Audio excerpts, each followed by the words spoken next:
Hello guys, welcome back. Today I'll show you how to disable personalized ads on your XIAOMI A Pro TV.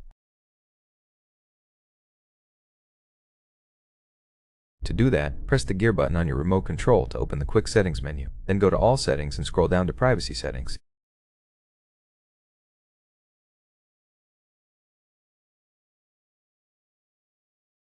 In privacy, scroll down to usage and diagnostics and disable this one. After that, go back to privacy and select ads.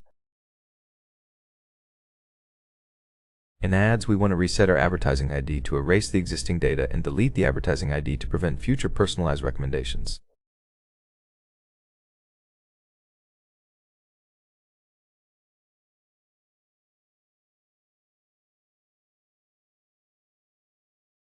That's it.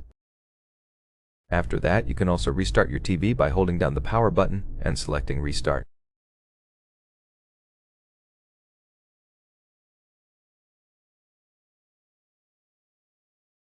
Thank you for watching this video. If it helped you, please consider subscribing, leave us a like in the comment below, and I'll see you in the next one.